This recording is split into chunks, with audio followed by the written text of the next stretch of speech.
and welcome to Otterwood Cottage, where we're building a brand new small holding in the heart of the Lincolnshire countryside. I'm Emma and we're delighted to have you along. And today's video is all about the chickens. Our chickens, the HeiHeis and our breeding pair of Silkie-Feathered Pekins are getting a big upgrade this weekend.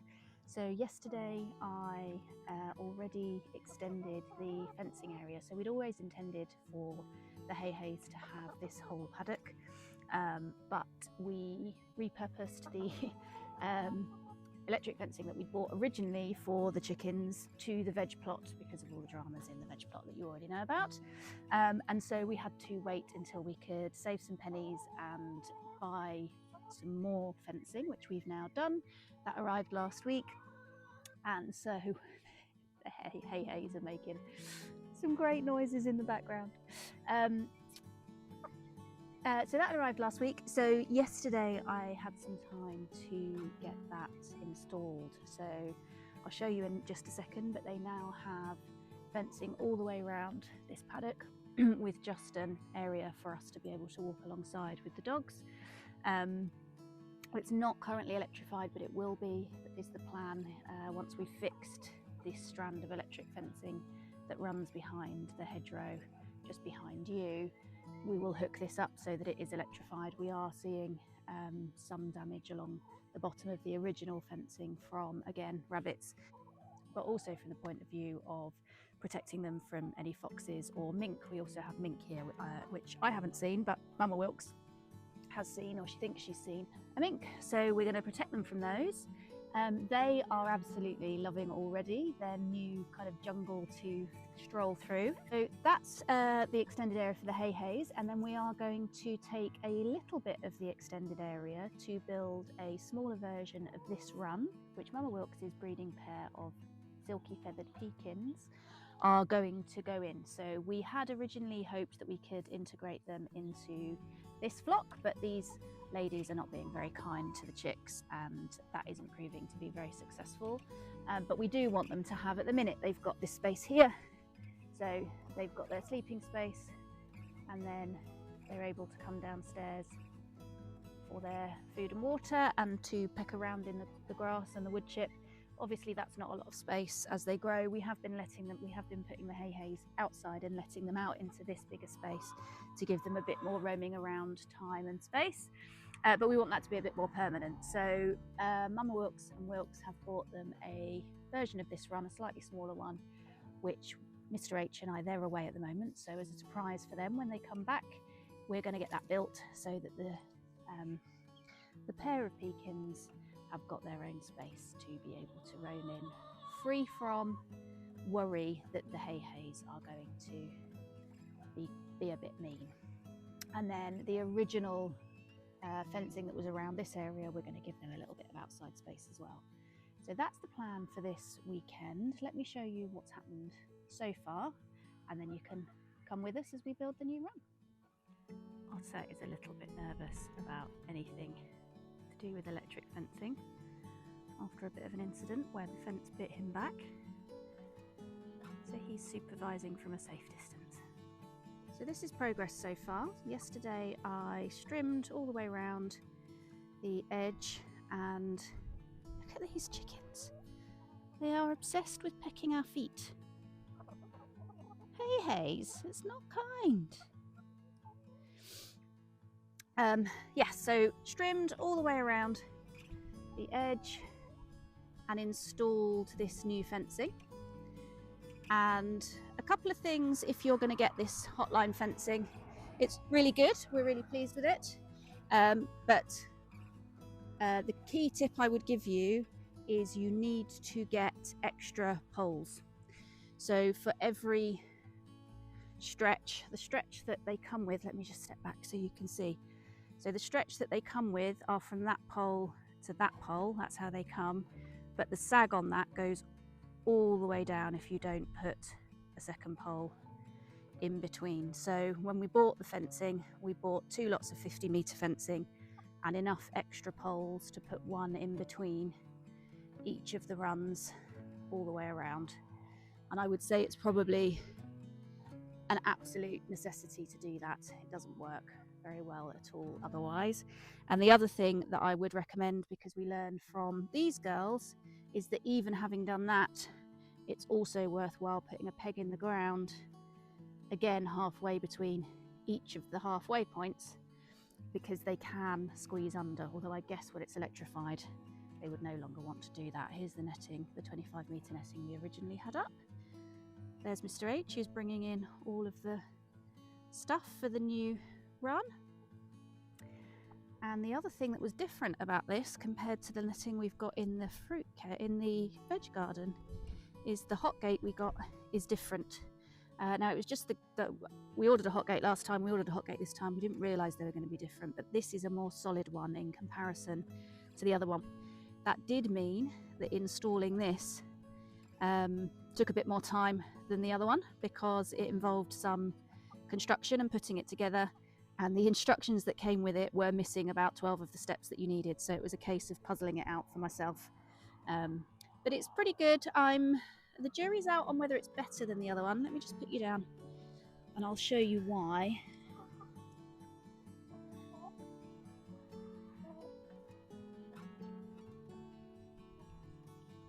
So the other one is a loose gate, which just unclips with a big handle and you pull back.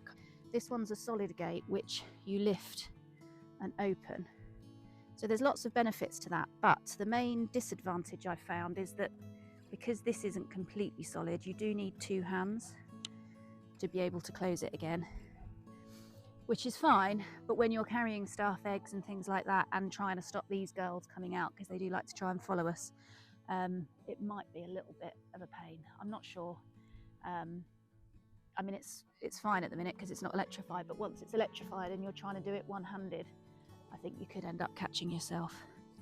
But other than that, I mean, it's definitely more sturdy than the other one, and I can see why they've changed the design. And perhaps if we could make this a bit more sturdy and upright so it didn't fall away, that would make the difference. So there's the gates.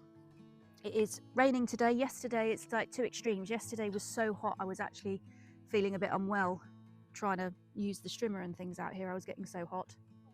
Today is much nicer to work in because it's cooler, but it is a bit wet, which isn't so nice. Hey, Hots. Hello. Don't touch. Don't touch. Remember, it bites. Don't touch. Want to come in? You can come in. You coming in? No, you're not going out. You coming in?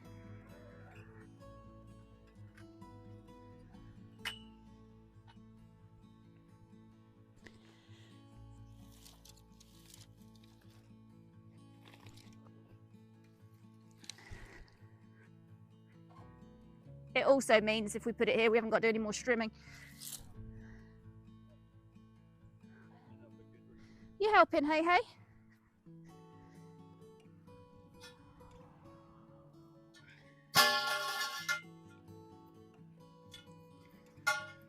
That's got extra holes in.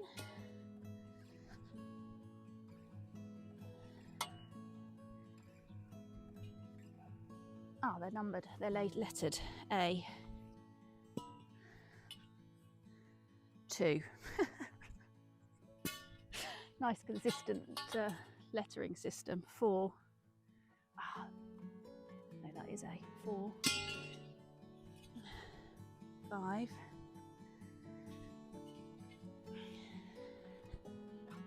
5A. Let's do the middle order then.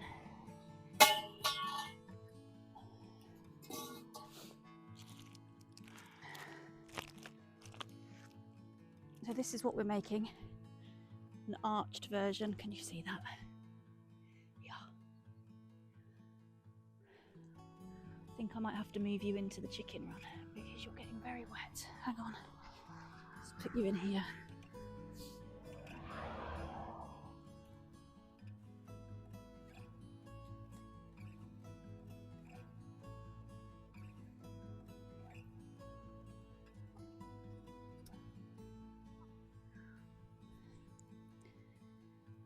It's just started to pour down. You're going to have to watch us through the cage for a bit. yucky. For some reason, we seem destined to always be building chicken runs in the rain.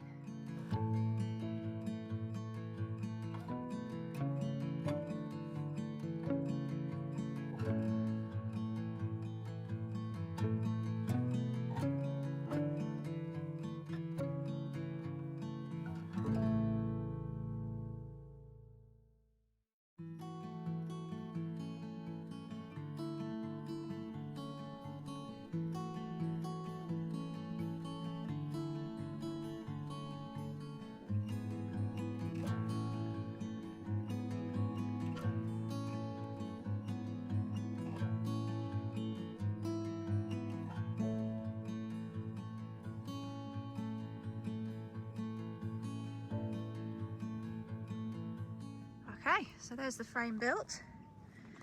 Construction, not too bad, was it? Went together fairly easily. All good fun. And the catch on the door just works like this. And that lifts up. Door opens. Not so easy one-handed. And then it holds it in place. So yeah, pretty pleased with that. It's looking good. Looks well next to the existing one. So we're very soggy. Our site supervisor is asleep on the job. The next step is to cover this in chicken mesh, which we have a roll of there. So we need to cut the pieces out for the front, roll over the top and cut the piece out for the back, and then the tarp goes over. One thing we have noticed that we're going to have to adjust for this is 100% not rat proof around the door. The gaps are far too big, so we will also be putting a skirt on it to make sure it's rat proof for digging under. So we'll do something about the door to adjust for that. Otherwise, it's looking well. All right, we've been inside and fortified ourselves with some of Mr. H's famous flapjacks. So we're ready to tackle the next stage. So the first thing to do is we're going to move Bonnie and Clyde's house into their new run, because we're not 100% sure the house will go through the door. So we're going to move the house into the run. Hello. Just walk all over me, why don't you, HeiHei? So we're going to move the house into the run so that when we put the chicken wire over the top, we're not blocking ourselves from putting this in. So I'm going to get them out now. I'll introduce you to Bonnie and Clyde a bit more closely, and then we'll get them moved.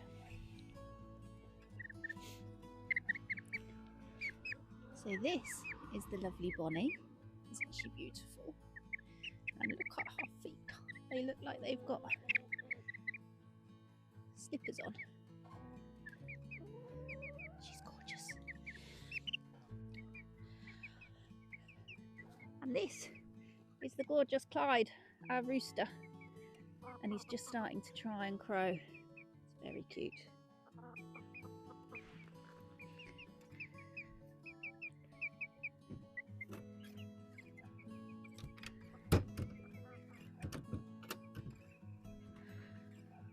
Okay, I think we can move them carefully now. Must come through there because it came in.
finished article. Well, almost finished article. Got a couple of little bits to do.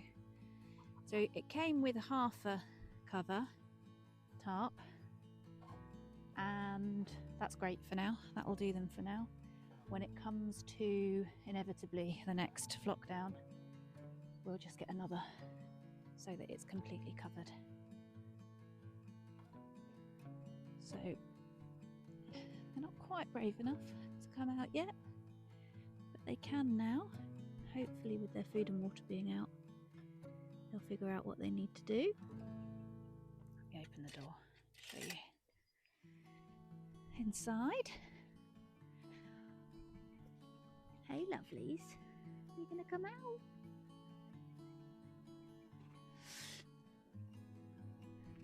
So they've got a nice covered area inside, keep them dry in that half. So Mr. H is just back with the stuff we're going to use as a skirt. So we were left by the guys who put our solar panels up some, is it anti-bird netting they call it? Yeah. Some anti-bird netting, which is like a wired but plastic coated mesh. I'll show you, and we're going to use that. We're going to attach that to the bottom of the run and use that as a skirt. So I'll just turn you around and show you. This is the stuff that we were left. It's really quite sturdy, easy to manipulate. So we're going to attach that to the bottom of the run and then peg the other end into the ground to help make it rat proof. That's our next job.